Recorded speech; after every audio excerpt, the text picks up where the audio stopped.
Olá, gente, tudo bem? Sejam muito bem-vindos em mais um episódio do podcast do Rap Lago. Vamos juntos discutir infância, adolescência e os principais desafios que nós, família, rede de apoio, pais, cuidadores, sociedade, enfrentamos nessa tarefa, de cuidar e de educar os nossos filhos para o mundo.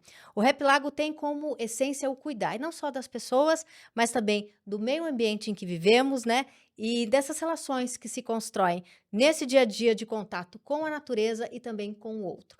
Em mais um episódio, eu estou aqui com o meu companheiro Vitor Cunha, que é diretor do Replago. Seja muito bem-vindo. E o assunto de hoje é ansiedade. Será que é esse o mal mais latente para as crianças e para os adolescentes nos dias de hoje?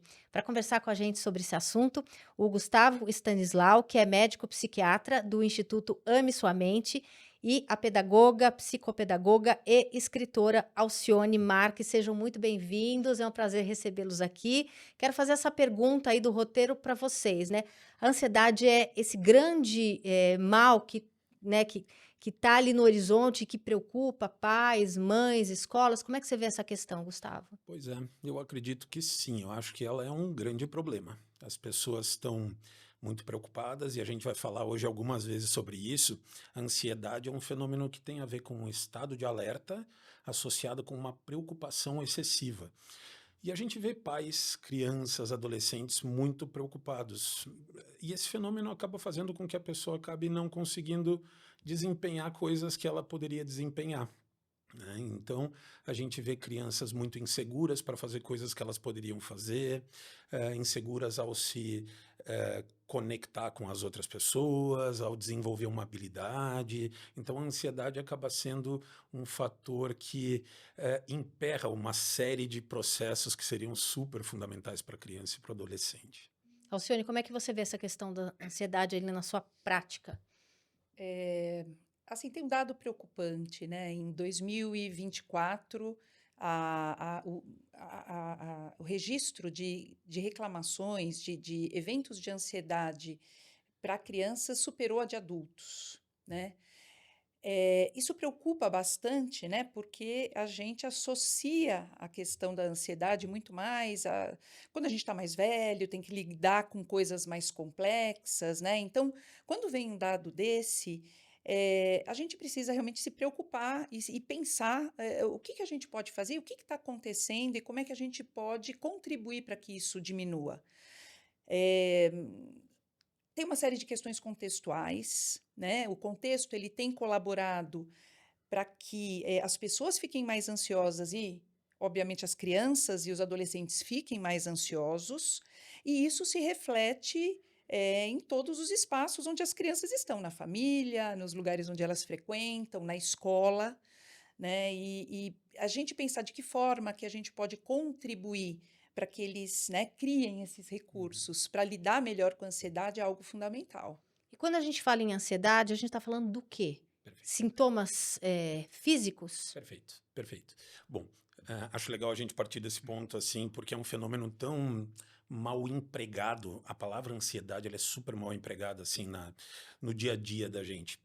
Ansiedade, então, tem a ver com esse estado de alerta biológico. Nós temos estruturas cerebrais, principalmente as amígdalas cerebrais, que funcionam como um centro de alerta. Então, por exemplo, se alguém bater na porta ou der um chute na porta, as nossas amígdalas elas reagem e fazem com que a gente fique pronto para o estímulo, né?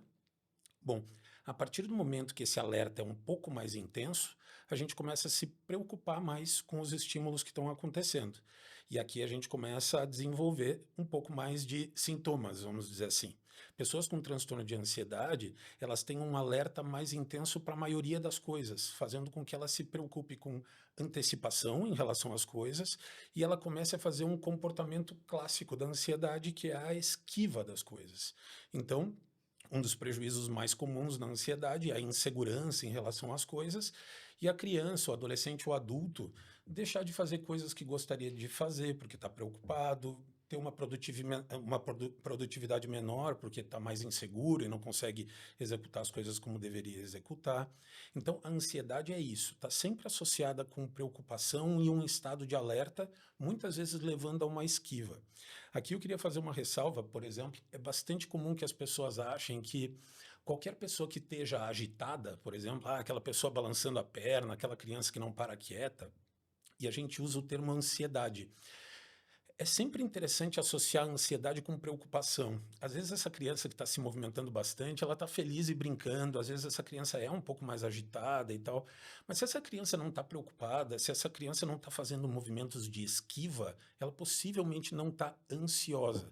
Isso é super importante de entender. Uma pessoa balançando a perna, às vezes é uma pessoa que também é entediada de estar ali, ela não está preocupada, ela não está se esquivando de nada, ela só está incomodada de estar ali. Queria estar no parquinho brincando em vez da aula de matemática. Exato, exato. E isso é super importante, porque senão a gente começa a fazer uma narrativa de que tudo é ansiedade e as pessoas vão perdendo o verdadeiro foco do que elas precisam observar e que precisam manejar. Dá para entender? Então, assim, isso Eu queria complementar, eu acho que é super importante isso que você trouxe, mas que a ansiedade saudável, né? A ansiedade ela é um fenômeno adaptativo, protetivo, ela nos prepara para lidar com desafios que vão se apresentar lá na frente, com potenciais riscos. Então, ela é saudável. O problema é quando ela começa a ficar desproporcional aos eventos, né? E começar a limitar, fazer com que, como o Gustavo falou, eu comece a me esquivar e evitar, né, certas atividades, certas circunstâncias, em razão desta ansiedade, né? Então, porque eu acho que esse é um outro ponto importante das pessoas entenderem, porque assim, não, ele está ansioso, ou eu estou ansioso, isso é ruim? Não necessariamente. Né? Isso pode te ajudar, ajudou a gente a estar aqui nesse horário preparado para conversar com vocês. Agora, quando começa a ficar muito intenso, muito desproporcional aos eventos e começa a gerar prejuízo, aí tem um sinal de alerta que alguma coisa pode estar errada e, eventualmente, haja um transtorno de ansiedade. Então, o ambiente e o contexto influenciam muito, né, no nível de ansiedade que isso vai gerar, né? Não estou falando de um estímulo normal, mas repetidamente você estimular a ansiedade, né? Você acaba criando que uma defesa de ansiedade. E aí, eu não sei, eu tô tentando chegar onde vocês chegaram aí, porque acho que tem um fator assim do dia a dia, né? Da nossa vida hoje que naturalmente leva para as telas e leva para fazer mais de uma coisa ao mesmo tempo. E a gente acaba não prestando atenção nas outras coisas, né, que o corpo humano foi constituído para ter, né? Então, como é que vocês correlacionam o ambiente e o contexto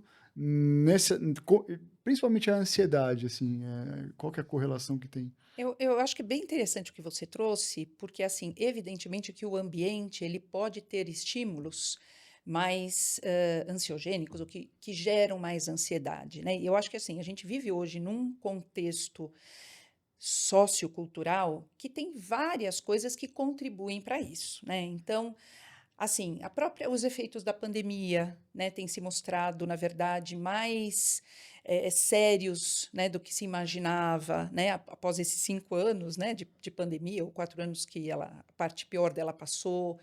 É, a polarização política, incertezas econômicas, a mudança no mercado de trabalho. Então, você tem uma série de contextos sociais, assim, as famílias são mais nucleares, contam menos com a família estendida, então tem menos suporte. As cidades são menos amigáveis, né, para que essa criança, esse adolescente, possa circular e ganhar mais independência, então ele fica mais confinado. Então, a gente vai vendo que tem uma série de questões que contribuem sim para aumentar essa essa ansiedade. Agora, evidentemente, algumas delas a gente pode trabalhar, né, como cidadãos, como membros da sociedade, para minimizar e para melhorar. Outras, a gente não vai conseguir interferir.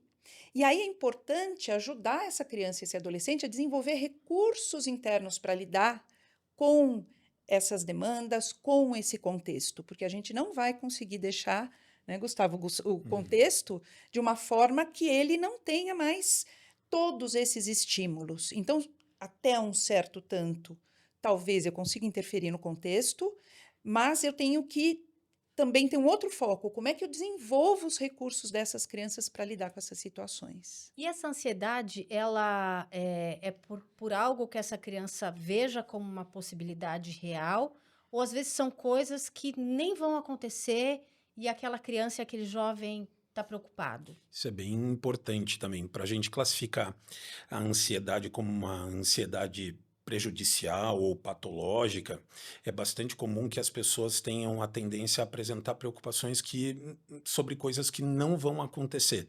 A pessoa faz antecipações, ou eventualmente a pessoa fica se lembrando de coisas que ela pode ter feito de errado. Então a pessoa está sempre se preocupando, mas muitas vezes através de uma ótica catastrófica, onde as coisas estão acontecendo de uma forma desproporcional, de uma forma que possivelmente não vão acontecer. Então esse é um fator bem importante para a gente detectar prejuízo, quando a pessoa começa a fazer leituras da realidade que estão distorcidas, assim, né?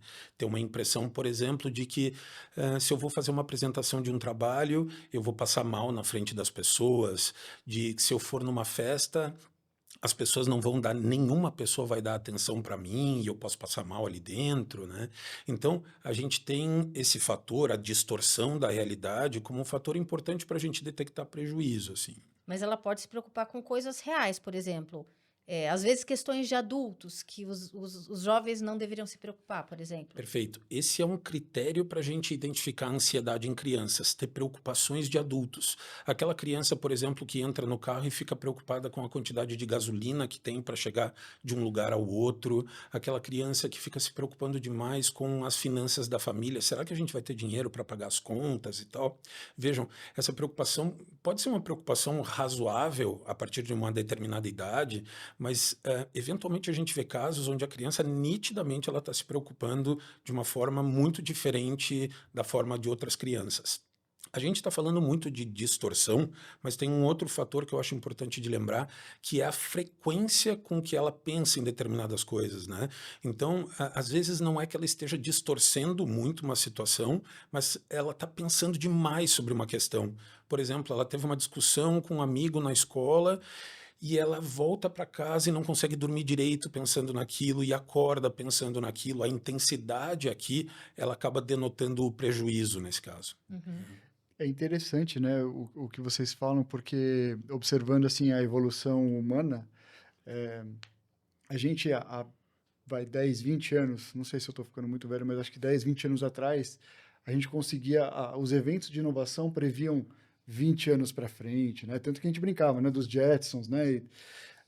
Hoje em dia você vai num evento de inovação e é impossível prever os próximos 6 meses, porque assim é tão exponencial, né, o nível velocidade a das velocidade que as coisas. coisas acontecem, né? Uhum. Não é mais humano, né? Na verdade, de fato, não é. Mas assim, acho que isso acaba impactando, né, nós como sociedade, né?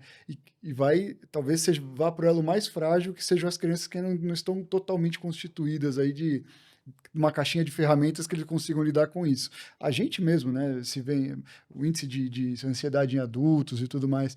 Então, é interessante notar esse paralelo também, que assim, não são só as famílias, né, mas é muito anterior a isso, né? Nós, como seres humanos, tem alguma coisa que não está dando certo, né? A gente está andando mais rápido do que a gente tem capacidade, né? Então, De aguentar, né? E às vezes eu acho que os pais se preocupam também e acabam deixando que as crianças percebam algumas preocupações, né? Essa coisa do futuro do trabalho, essa coisa de, às vezes, vestibular, né? O que meu filho vai ser quando crescer. Você acha que às vezes os pais acabam deixando os filhos se contaminarem com ansiedades que são nossas de adultos, Alcione? Claro, né, assim, obviamente a maneira como os pais lidam, né, com as incertezas, né, vivemos num mundo muito mais incerto, a gente tem menos certezas, né, e isso a gente não vê uma perspectiva de que isso vai mudar. Então, lidar com um contexto de incerteza é difícil para nós, a gente precisa ter um pouco mais de previsibilidade, né? E a maneira como os pais lidam com a ansiedade interfere na maneira como os filhos lidarão. Aí depois o Gustavo, que é o médico, vai poder dizer pais ansiosos, né? A chance dos filhos, os filhos de serem ansiosos também é 3 vezes maior do que pais que não são ansiosos, né? Então, evidentemente, o contexto e a maneira como os pais estão lidando com essa ansiedade chega nos filhos. E aí, assim, não é por acaso que o Brasil é o país mais ansioso do mundo. Assim, a gente tem a questão da violência, né, que é uma questão importante. A gente vive uma questão de uma grande desigualdade social, que gera uma tensão, um esgarçamento social, uma uma sensação de desconfiança, uma sensação de não saber para onde as coisas vão, né? Tem uma questão que é o estilo de parentalidade, né, que os pais exercem. Possivelmente todos já ouvimos falar de overparenting, né, que seria essa super parentalidade, né, de pais e de mães, que envolve um grande controle, né, um controle exagerado, um envolvimento exagerado nas atividades dos filhos. Envolve não querer que eles sofram, né? Então, tentar tirar todos os obstáculos, tentar resolver. E tem um aspecto assim que eu quero que meu filho tenha sucesso, eu quero garantir que ele tenha sucesso, né? Então, eu não quero que ele caia para o lado errado da pirâmide social. Então, desde pequenininho, eu vou garantir que ele desenvolva todas as habilidades para que ele, quando chegue na vida adulta, ele tenha sucesso profissional, tenha mais chances, possa competir. Todos esses aspectos estão envolvidos no overparenting. E o overparenting pode gerar, né, esse exercício de parentalidade pode aumentar a ansiedade das crianças e dos adolescentes. Elas sentem ali a expectativa que está sendo colocada nesse sucesso Não, deles. e aí muitas vezes ela está lotada de atividades extracurriculares, com pouco tempo para o ócio, pouco tempo para as brincadeiras livres, ela está sob pressão, né? Então, de uma visão dos pais para uma criança, um filho ideal, com ótimo desempenho, né? Além de os pais quererem muitas vezes resolver os problemas dos filhos, né? Para que ele não sofra, para que ele não enfrente dificuldades, e aí ele não desenvolve esses recursos internos, essas habilidades e esse sentimento de autoeficácia, que eu posso lidar com as dificuldades e superá-las, né? Então, é uma questão que a gente precisa refletir como pais. Uhum. Eu acho que, assim, de uma forma geral, a gente está falando de fatores que vão, quando a gente pensa em causas de ansiedade, né, a gente vai de fatores genéticos que elevam ou reduzem a chance dessa criança ter o sistema de alerta mais excitado, mais reativo ou não. A gente vê os fatores ambientais que a gente está falando, né? Então a gente vê desde as mídias sociais até um excesso de cobrança, até pouca possibilidade de brincar e interagir e tal. E a gente tem uma coisa que a gente está comentando aqui, que é como os pais funcionam como tradutores do mundo para os seus filhos, né? Desde muito pequenas, as crianças, elas não sabem como o mundo funciona numa série de aspectos. Então, assim, uma criança pequena, ela pode botar o dedo naquele buraquinho da parede e a gente vai dizer, ei, vai tomar choque. E muitas vezes a criança vai lá e vai continuar tentando ver o que é choque, né? Você está lá fritando um pastel, a criança vem e você diz, está quente. A criança vai lá, eu quero o pastel, né? A criança não entende como o mundo funciona de uma forma básica. A partir desse momento, eles precisam de adultos para traduzirem o mundo. E a gente vai ver aqui um pai e uma mãe que fecham a porta da cozinha toda vez, quando for fritar um pastel, e aqueles pais que deixam a porta aberta para que a situação aconteça e a gente possa interagir, né? A gente vê aquela criança aprendendo a andar de bicicleta, ela cai no chão e tem desde aquele pai, aquela mãe que diz, levanta, não foi nada, vamos lá, tipo, podemos continuar. Ou aquele pai, aquela mãe que não está muito em cima, e eventualmente a criança vai olhar para os lados, ninguém vai dar um referencial, ela vai levantar e continuar brincando, até aquela situação onde a mãe e o pai podem se assustar demais com a situação e a criança não querer mais brincar com a bicicleta, né? Então os pais, e aqui eu estou falando de crianças pequenas, mas os pais, os adultos à volta, vão ser tradutores das crianças e adolescentes até hoje. Se eu trouxer uma situação nova para vocês e fizer uma tradução assustada, vocês possivelmente vão se esquivar mais da situação do que numa situação em que eu trouxesse a situação e dissesse, gente, experimentem essa comida, ela é um pouquinho diferente, tem um aspecto diferente aqui, mas ela é bem gostosa, ela veio da Polônia, vamos dizer assim. Quando a gente faz esse tipo de coisa, eu traduzo o mundo de uma forma mais legal, vocês se sentem convidados a participar da situação e daí se cria uma experiência, se cria habilidade, esse tipo de coisa. Uhum. É mais comum que essa questão da ansiedade apareça nos menores, nas crianças, ou a adolescência, com toda a dificuldade que ela tem ali dessa fase de transição da infância para a idade adulta, também acaba sendo um fator complicador? Existe um aumento na incidência de ansiedade durante a adolescência, pelos fatores que tu já citou. Assim, a adolescência, por ser adolescência, pelo fato da gente lidar com as mudanças do corpo da gente, que acontecem de uma forma muito rápida, o fato de você depender mais do contexto social, e de vez em quando o contexto social aqui no Brasil também, ele é muito desafiador, muito desafiador. A gente tem uma cobrança em escola, em outros ambientes, que começa a aumentar, e a gente se vê cada vez mais pressionado, né, por um mundo também que está cada vez mais, parece, imprevisto, inseguro e tal. Então, a gente vê, sim, um aumento na incidência de casos de ansiedade nessa época. Alcione, como é que você vê? É nessa fase que eles começam a ter acesso ao celular, muitas vezes acesso à rede social, né? A partir dos 13 anos eles podem ter conta no Instagram, podem ter, né, acesso TikTok. a TikTok, a tudo isso, né? Como é que você vê esse contexto de mudança física, hormonal, social e mais essa questão das telas, né? A adolescência sempre, ou vamos dizer, na nossa história recente, sempre, ela é desafiadora, né? Como o Gustavo trouxe aqui. E as redes sociais, elas, né, o acesso à internet, enfim, isso trouxe um elemento complicador, num certo sentido. Óbvio que trouxe mais acesso à informação, a gente não quer que demonizar, trouxe mais acesso à informação, trouxe possibilidades de interação com pessoas que talvez fosse impossível eu interagir, trouxe possibilidades, inclusive, de desenvolver certas habilidades, né? Mas o fato é que a gente não pode deixar de falar, né? Depois a gente assistia a série Adolescência, Na no Netflix. Netflix, né? Onde a questão das redes sociais ali é um ponto central em toda a trama, em tudo que acontece, que é um complicador, né? É um complicador porque assim ela amplifica certas questões que às vezes iriam ficar restritas a um acontecimento, né? Então, uma gozação ia ficar restrita àquele momento da sala de aula, né? Um conflito, uma briguinha, ficar restrito àquele encontro que houve ali e aquilo desaparecia. Agora, não. Essas coisas acontecem, elas são amplificadas e elas duram ao longo do tempo e elas alcançam muito mais pessoas e aí o seu efeito é muito mais importante, né? Então, uma gozação na sala de aula que ia morrer ali, depois de repente todo mundo ia até esquecer, se ela está registrada, né?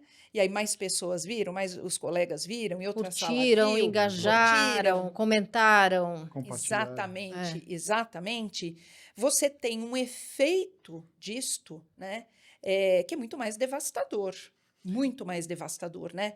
E esse adolescente vai cometer erros, né, gente? Todos nós, mas que talvez esses erros também ficariam restritos a uma certa circunstância, e não. Agora, esse erro que talvez fosse passar sem maiores consequências, a partir do momento que ele está muitas vezes registrado e podendo ser visto, espalhado, um erro que às vezes é uma coisa, gente, que você fala, mas que adolescente que não faria isso, né? Sei lá, xingou, ou sei lá, sabe, viu mostrou, quis mostrar, a menina quis mostrar uma foto nua, não sei, antes ela talvez pudesse mostrar numa máquina fotográfica uma foto impressa.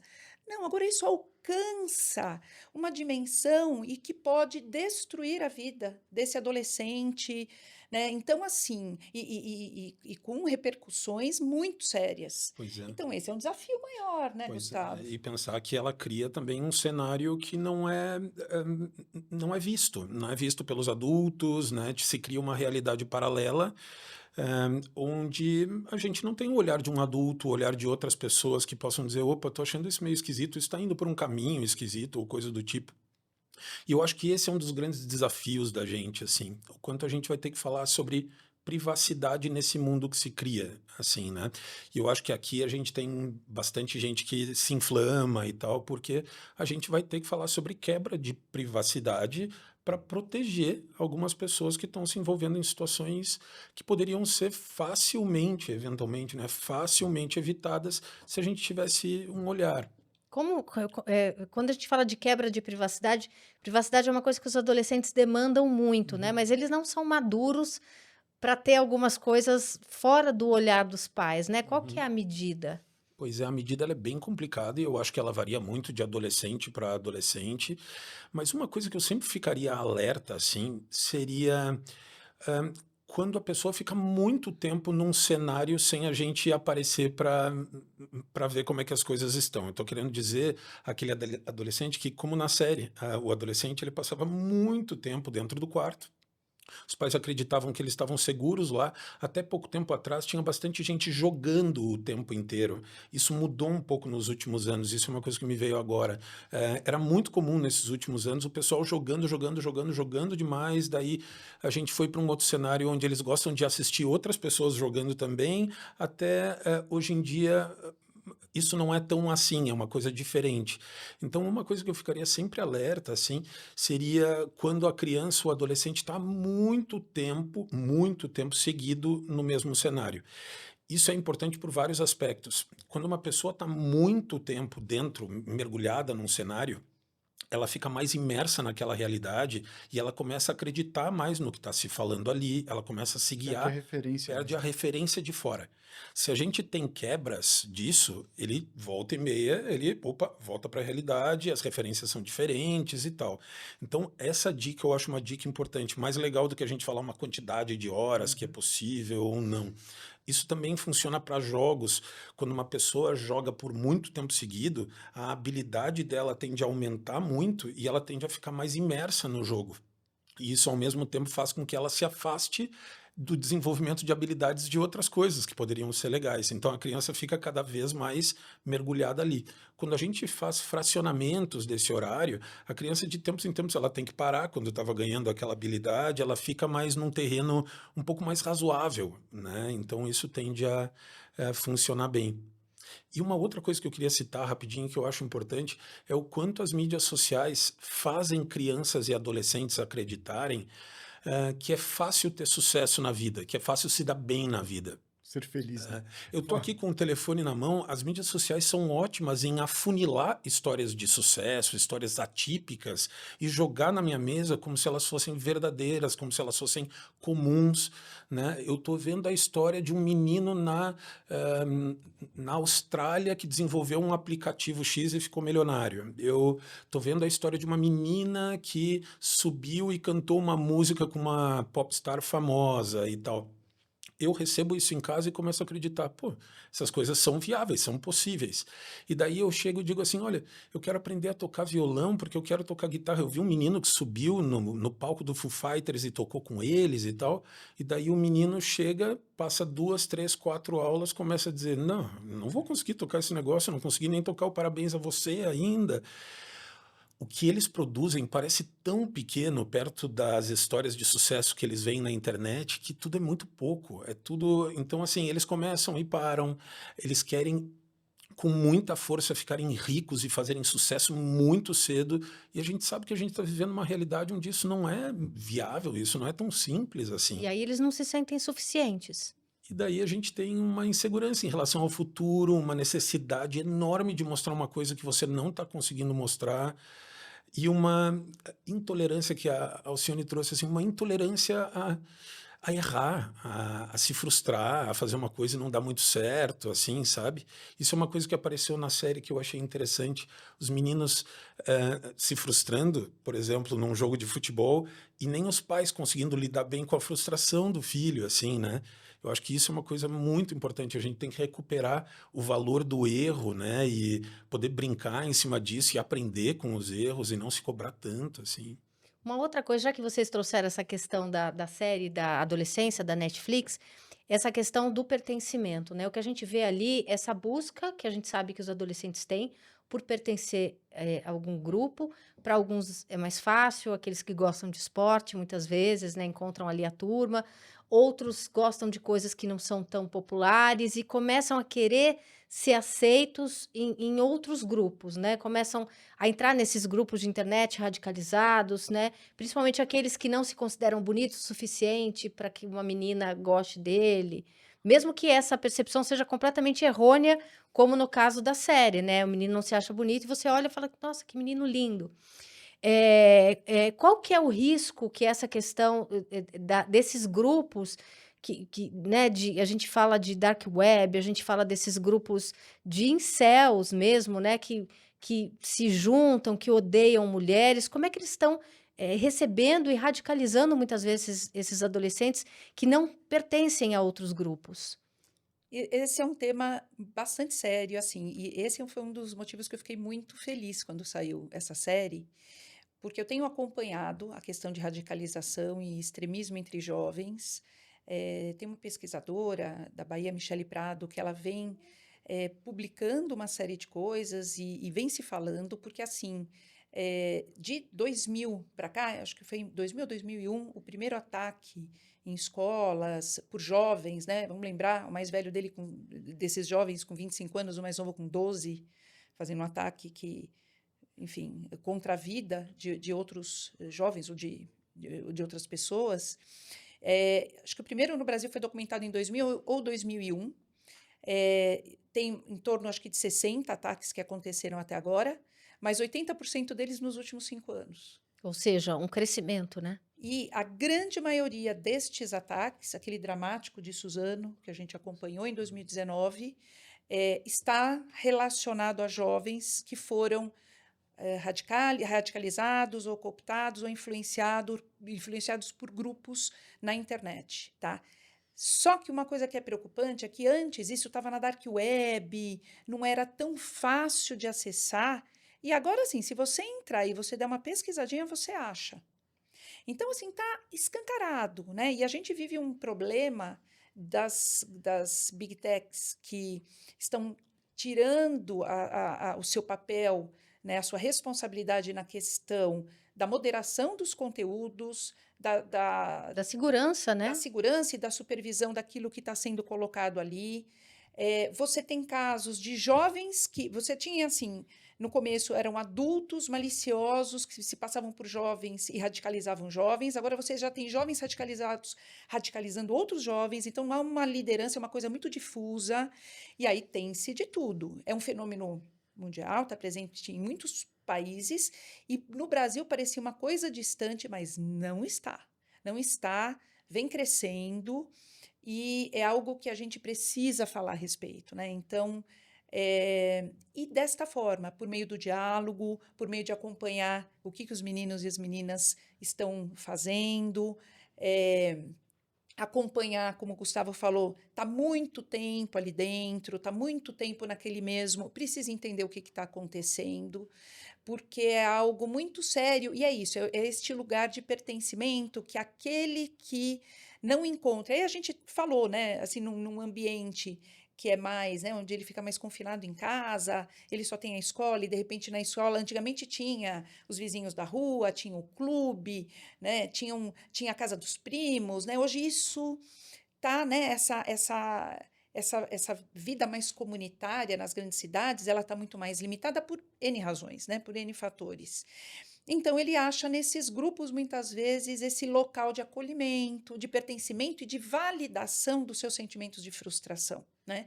Porque ele está frustrado porque ele não faz sucesso com as meninas, ele está frustrado porque ele vai mal na escola, ele tem uma série de frustrações e alguém fala para ele, cara, você não está sozinho.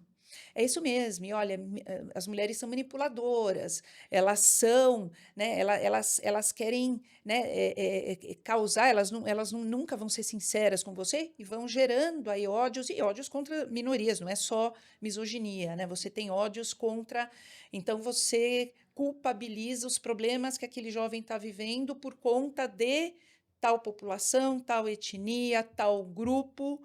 Então, isso é uma coisa muito séria, né? E aí, nesse sentido, eu fico feliz que a série veio trazer isso à luz, né? Para que a gente olhe para isso e a gente perceba os efeitos que isso pode trazer, que são muito sérios.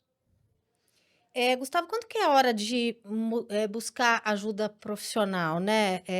Uhum. Porque aquilo que você falou, ansiedade é uma coisa que muitas vezes a palavra se banaliza, né? Mas você e a Alcione já colocaram ali essas bordas, esses limites para a gente começar a entender qual é o momento de perceber que eu preciso buscar ajuda profissional para o meu filho.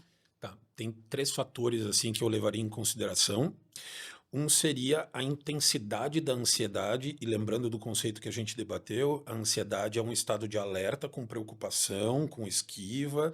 Então, assim, já falamos o quanto isso é importante no dia a dia da gente, num determinado nível, para a gente se programar, se organizar para as coisas, mas a partir do momento que a gente começa a ter uma intensidade maior, vai começar a haver algum sofrimento. Eu vou começar a ficar mais inseguro na hora de falar com os amigos e eu vou começar a me esquivar de coisas que são legais, não vou no clube, não vou na festa, eu vou começar a pensar demais em coisas que talvez não sejam realidade e a ponto de não conseguir dormir direito ou a ponto de querer sair da escola porque eu estou preocupado dos meus pais estarem gastando muito dinheiro comigo, por exemplo. A gente tem um prejuízo, né? E a gente precisa de um tempo. Para os transtornos de ansiedade, geralmente 2 meses é o mínimo que a gente espera para a gente considerar, avaliar, né, uma criança com ansiedade. Um outro tipo de ansiedade que a gente não citou e que eu acho importante são o medo de coisas, assim, por exemplo, fobias específicas, quando a criança tem muito medo de uma determinada coisa, como medo de altura, medo de lugares fechados, e a criança, por exemplo, uma coisa é eu ter um pouco medo de altura, outra coisa é eu não poder subir na casa da minha avó que mora no 9º andar, porque eu acho que alguma coisa pode acontecer, eu fico com a impressão de que o prédio está balançando.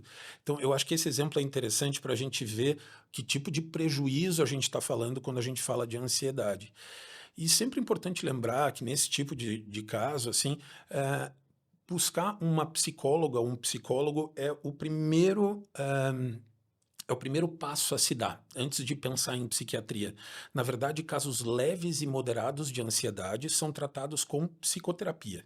Casos moderados que começam a não dar uma resposta legal à psicoterapia, a gente está com uma psicoterapia boa, tem vínculo bom, mas o caso não está andando, às vezes daí a gente precisa utilizar o serviço de um psiquiatra, né? E em casos mais graves, com crises, às vezes é bem importante assim o papel do psiquiatra.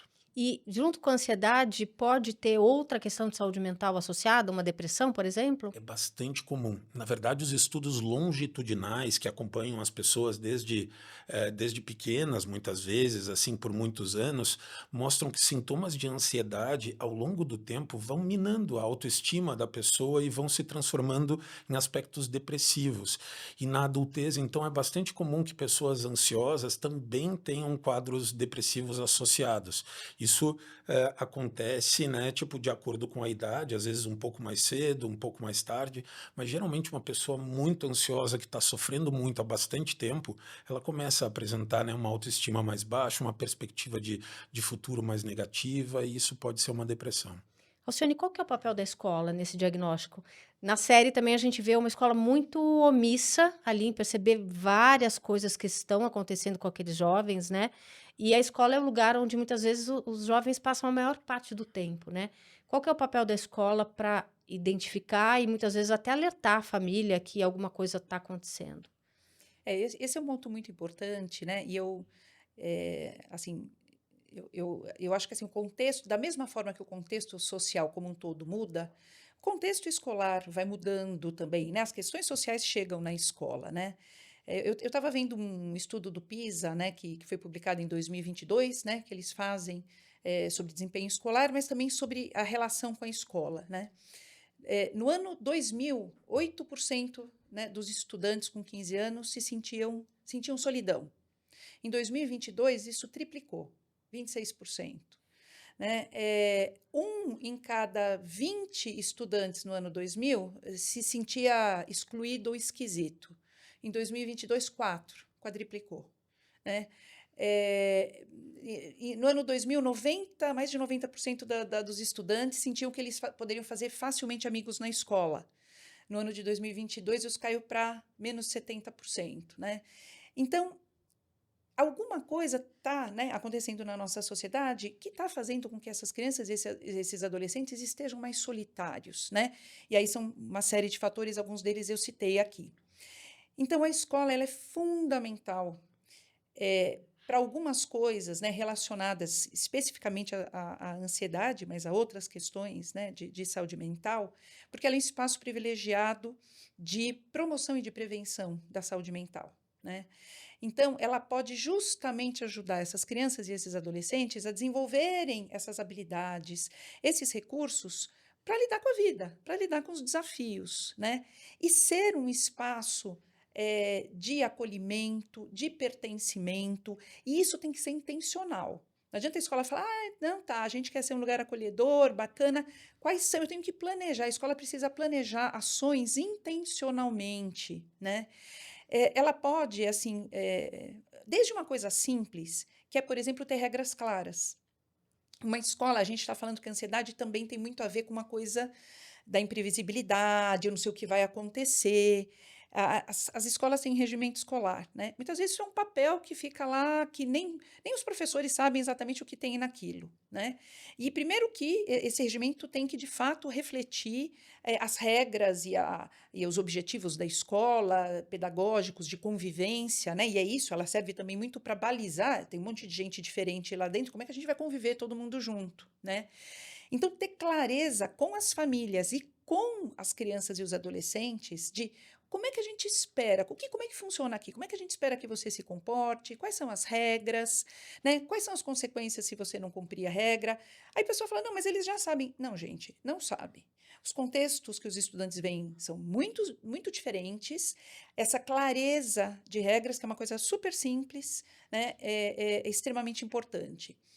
Aí tem algumas coisas assim que você fala, não é possível, né, que isto dá tanto efeito, né? As escolas muitas vezes colocam muito foco na questão de, eu tenho que dar conteúdo do desenvolvimento, né? A criança tem que aprender, porque ela vai ter que ir para o, né, vestibular, não sei o quê, e diminui muito os tempos e as possibilidades dessa criança ter uma brincadeira livre. Agora, proibiram os celulares na escola, isso talvez favoreça nesse aspecto, mas, por exemplo, teve uma escola, algumas escolas nos Estados Unidos que aumentaram o tempo do recreio e depois de fazer isso, depois de um certo tempo, diminuiu em 15% a busca pela enfermaria por conta de sintomas de ansiedade, né? Aumentou o tempo do recreio, gente. Então, é uma coisa simples, né? Simples e que diz muito o que Uhum. estava faltando ali, né? Pois é. Ela tem que, sim, se empenhar também. Aí os estudos mostram, desenvolver habilidades sociais socioemocionais, combinadas, por exemplo, com práticas de meditação, em escolas no Reino Unido, depois de um ano diminuiu 35% nos casos de diagnóstico de ansiedade. Então, olha só, assim, a potência que é a escola. Obviamente, os professores têm que ser treinados e preparados para isso. É um dos trabalhos que eu faço, e o Gustavo faz também, né, de preparar os professores. E é muito importante que os professor não diagnostica, tá, gente? Professor jamais diagnostica um transtorno mental. Ele pode sim reconhecer sinais que alguma coisa não está bem. E aí, reconhecendo esses sinais, é importante que a escola tenha um fluxo. Olha, um professor ou um adulto, não é só o professor, outros adultos, eu falo que todo adulto que está dentro da escola, ele é um educador.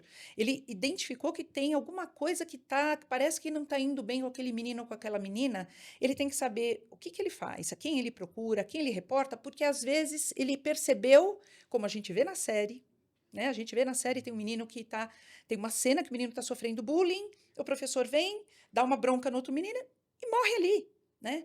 Então, tem que ter um fluxo de ações coordenado, né, para que isso seja encaminhado, né? E tem uma coisa que é muito importante, assim, do professor, porque às vezes o professor se apega na questão do diagnóstico, né? Eu vou ter que estudar, saber todos os transtornos mentais, né, para eu entender os diagnósticos. E às vezes você tem um estudante que ele tem, por exemplo, um transtorno mental, ele tem um transtorno de ansiedade, uma depressão ou um TDAH, mas ele está bem. Ele também, ele está lidando com os desafios, ele está lidando com o dia a dia da escola. E você tem um estudante que não tem um transtorno mental, ou não tem diagnóstico de transtorno mental, e talvez nem tenha um transtorno mental, mas ele está mal. ele não está dando conta das situações que ele está vivendo. Então, o professor tem que ter um olhar, muito mais do que os rótulos colocados nos estudantes, ele ter essa sensibilidade de perceber como é que esse estudante está aqui hoje, né? Como é que ele está? Ou eu estou percebendo que, né, em alguns dias ele está manifestando um comportamento de isolamento, de sofrimento, uma queda brusca no desempenho escolar, uma mudança brusca de comportamento. Então, este olhar o professor precisa ter, e os educadores dentro da escola precisam ter, e esse acolhimento, né, que a gente não vê na escola da série, né? Tem um professor que é super omisso, outro professor que é super duro, assim, super autoritário, mas um acolhimento, né, de dar um espaço para que esses estudantes possam falar sobre aquilo que eles estão sentindo, e o professor ser um modelo positivo, né, Gustavo? Um modelo positivo, por exemplo, para que esse aluno aprenda, esse estudante aprenda, como é que eu posso lidar com a ansiedade? O professor poder compartilhar. Poxa, sabe que, olha, eu passei numa situação dessa, fiquei super nervoso, olha, o que que eu fiz? Ah, sei lá, eu me retirei um pouco, fui, respirei, né? E aí eu fui e falei com meu amigo, aí eu me senti melhor. Então, os adultos serem também esse modelo positivo. Então, tem muita coisa que dá para fazer. Eu acho que tem uma coisa muito importante da gente debater também, e que com frequência eu vejo em dinâmicas de escola com seus alunos, assim, o quanto as famílias elas acabam sendo um fator que desconecta ou conecta a criança com a escola. E isso é uma coisa um pouco absurda, porque quando a gente tem a possibilidade de escolher uma escola, a gente deveria estar de acordo com os princípios daquela escola e deveria poder funcionar em consonância com a escola. Quando dois vetores estão andando na mesma direção, a criança ou adolescente ela tende a sentir que ela está organizada ali. Ela tende a sentir que as propostas do professor da escola fazem sentido. A partir do momento que os pais começam a questionar o professor, começam a dar eco para uma fala do menino que chega em casa dizendo aquele professor é uma porcaria, e começam a dar eco para isso, eles começam a fazer com que os vetores comecem a se direcionar de formas opostas. E a partir daquele momento, a escola perde toda essa potência que a gente está falando. É engraçado que nos últimos anos eu tenho cada vez mais a percepção que quando as escolas nos chamam para falar, eu tenho falado cada vez mais dessas questões básicas, do Óbvio. quanto a gente precisa estar nas mesmas, no mesmo sentido, assim, né? Uma relação de desconfiança, né, Gustavo? E daí, assim, a gente tem, né? Ou então uma relação de consumo mesmo, né? Não é uma relação de educação. O Estou cliente tem escolhendo razão, né? O cliente exatamente. tem E aí razão. desestrutura tudo, desestrutura o pai que não entendeu o papel da escola, a escola que muitas vezes, né, quando é particular, fica ali, eu vou fazer o quê? Eu vou bancar, vai tirar da escola, e a criança que vê que ali que é o dinheiro que conta no final das contas, né? Na minha experiência, assim, quando a gente está lidando com uma situação complexa em escola, a primeira coisa que eu observo é se a dinâmica família e escola está funcionando razoavelmente bem. Se ela está funcionando razoavelmente bem, a probabilidade daquele desfecho ser legal é boa. Mas a partir do momento que eu percebo que não tem conversa, tipo os pais falando mal da escola, a escola falando mal dos pais e tal, a gente não tem muito para onde ir. A gente precisa achar porque, assim, muitas vezes a criança ou adolescente ele não tem os recursos para se autorregular em contextos muito complexos. Eles precisam do auxílio externo para ter uma forma, uma margem e tal. Quando isso não acontece, fica tudo muito complicado. Então, assim, eu acho isso bem importante porque para quem está ouvindo, eventualmente pode ficar a ideia de que a gente está falando o quanto a escola, né, tem a responsabilidade por alguma coisa, mas se a gente não jogar junto, pessoal, a gente está vivendo um momento que se a gente não jogar todo mundo junto, as coisas vão continuar sendo muito difíceis, muito difíceis. Está difícil para todo mundo. A gente precisa de rede de apoio, a gente precisa de parceria, olhar no olho da coordenadora, do diretor e poder dizer, não estou conseguindo dar conta, está difícil, assim, me digam qual é a dificuldade que eu vou tentar ajudar em casa também. Eu sei que em momentos complexos fica todo mundo muito em alerta e a gente fica muito sofrido e fica muito impulsivo, mas a gente precisa respirar todo mundo e se conectar, porque senão, né, Quem perde é o estudante, né? A criança no e o final das adolescente, contas. ele que perde. Ô, Vitor, eu queria que você falasse um pouquinho do como é que é no Rap Lago, né? Porque as crianças vão para um lugar cheio de natureza. nessa folga, muitas vezes, quando a gente está pensando em férias de janeiro, férias de julho, né? Os pais costumam dar um feedback para vocês. Olha, meu filho está muito ansioso, meu filho está passando isso, meu filho está passando aquilo. Como é que vocês lidam com essa criança? E como é que você acha que aquele ambiente de natureza e com adultos confiáveis ali pode ajudar nesse contexto? A gente sempre tem uma conversa prévia, né, com os pais para entender. Então, assim, existem diagnósticos e existem achismos de diagnósticos, né? Eu vou chamar desse jeito porque às vezes é muito alarmista e quando a criança chega, você fala, mas peraí, não tem nada de errado, né? Então, assim, a gente tem muito esse cuidado de observar a criança, né? A gente escuta assim, 90% das coisas fazem muito sentido, mas tem algumas vezes que tem exageros de superproteção, né? Overparenting que você estava comentando, né, Alcione? Eu acho que a gente tem um fator que joga muito a nosso favor, que a gente está no meio da natureza.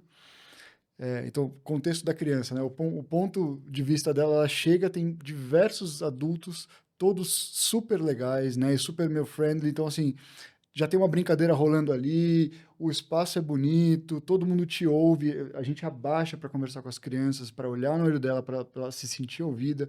Existe uma escuta ativa. Então, assim, esse ambiente, tanto o ambiente físico como o que se cria nesse ambiente, proporciona para a criança que ela relaxe, né? Então, a partir do momento que ela relaxou, fica muito mais fácil de você trocar com ela. Então, e naturalmente ela está com, né, crianças, no caso das férias, de diferentes idades, que ela se relaciona, e também os parceiros, às vezes os amiguinhos, primo e tal. Então, meio difícil a gente falar, porque a gente tem um pequeno recorte, não é como a escola, né, que a gente olha todo dia e consegue observar padrões e mudanças drásticas, mas a gente cuida bastante disso. Agora, o que vocês estavam falando sobre as escolas, assim, a gente sente, né? E muitas vezes, quando tem um acontecimento, porque assim, quando acontece alguma coisa fora do comum, sei lá, a criança quebrou o dedo, né? É, aí o pai quer ir buscar, a coordenadora da escola fala, não precisa, já tá, né? E deixa ele acabar.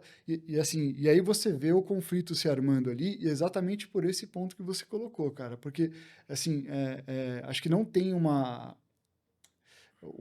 é o mesmo valor ali junto, né? Cada um tá lutando por um lado. E assim, e aí que acontecem geralmente as coisas que, sabe, que são pequenas e tornam uma proporção assim que fogem ao controle, assim. Às vezes um simples dedo quebrado, meu, dá um desgaste, sabe, no corpo docente, na criança, no grupo, aí os amigos choram também. Então, assim, é um efeito dominó. E, assim, de novo, acho que a gente voltar para o óbvio e para o simples, né?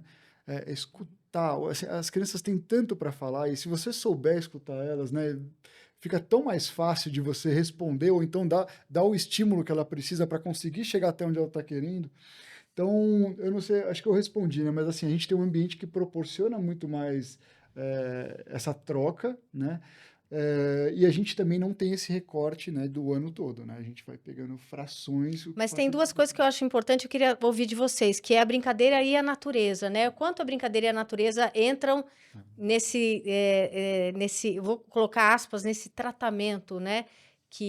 Desse cuidado que as crianças que têm essa questão da ansiedade demandam, né? Como é que você vê isso? Pois é, a brincadeira ela é uma terapia, assim, brincar é me colocar em lugares diferentes, me imaginar de formas diferentes, imaginar situações de formas diferentes, é me expor ao imprevisto e daqui a pouco eu ter que lidar com uma situação como alguém pegou, não sei, tipo uma carta que era minha ou alguém ganhou de mim e eu vou ter que lidar com a derrota, né? Existe um mundo, existe um laboratório, assim, que acontece quando a criança está brincando, quando ela está se sentindo segura e brincando.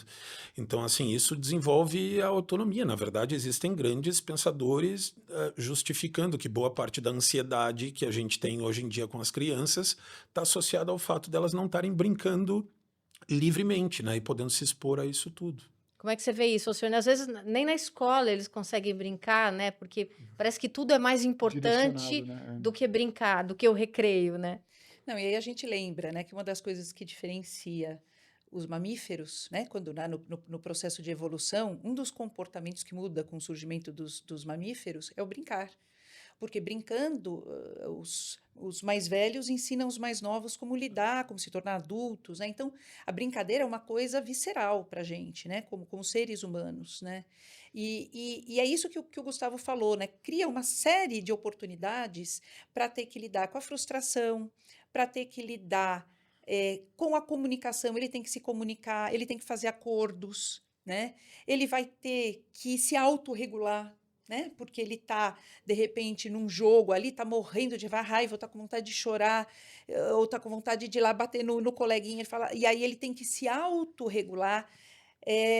Então, assim, tem tantas habilidades que são desenvolvidas no brincar, né? E o contato com a natureza, né? É um outro fator, né? Tem até estudos, né? Que falam sobre síndrome de afastamento da natureza que está nos adoecendo. Então, o contato com a natureza, né? Tem um efeito, né? Tem um efeito curativo, né? Curativo mesmo para Isso, nós fato. como seres vivos que somos, né? Como, né, animais, né?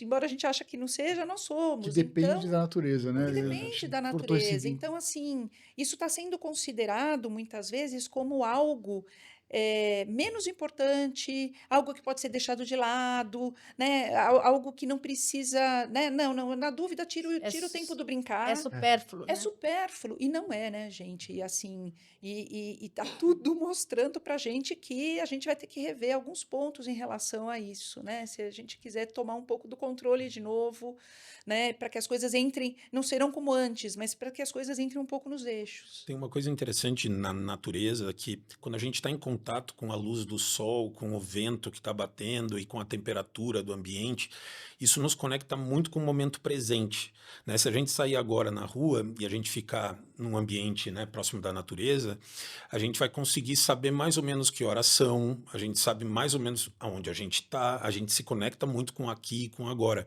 que é uma coisa que a tecnologia tem feito ao contrário, né?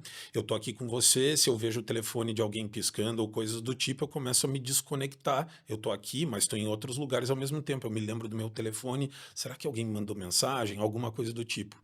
Então a tecnologia ela nos afasta do momento presente e a natureza faz o contrário.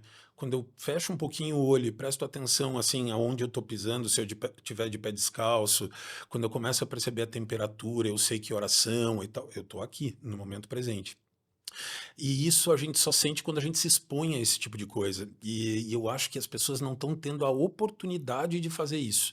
Por isso eu acho tão legal a iniciativa, assim, eu acho tão legal a proposta, porque às vezes são 3, 4 dias no meio do mato, botando tipo o pé na grama e se molhando um pouco, você percebe que tu está conectado com uma coisa que é muito mais forte do que tu imaginaria, né? Uhum, E que facilita você se conectar consigo mesmo e com os outros, né? Claro, Porque uhum. naturalmente você está num ambiente mais propício, né? claro. Bom, queria agradecer muitíssimo Alcione Marques e Gustavo Stanislau. Queria mostrar o livro que eles escreveram juntos, Dilemas na Educação, Novas Gerações, Novos Desafios. O Gustavo, que é médico psiquiatra, especialista em psiquiatria da infância e da adolescência, e também do Instituto Ame Sua Mente.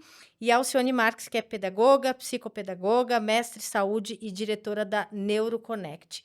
Muito obrigada, foi um prazer recebê-los aqui. Obrigada por dividir a experiência de vocês aqui com a gente. Obrigado a vocês. Obrigado. Muito obrigada. Bom, e desde já eu já te convido para ver o próximo podcast do Replau que a gente vai estar preparando logo mais para você. Até a próxima.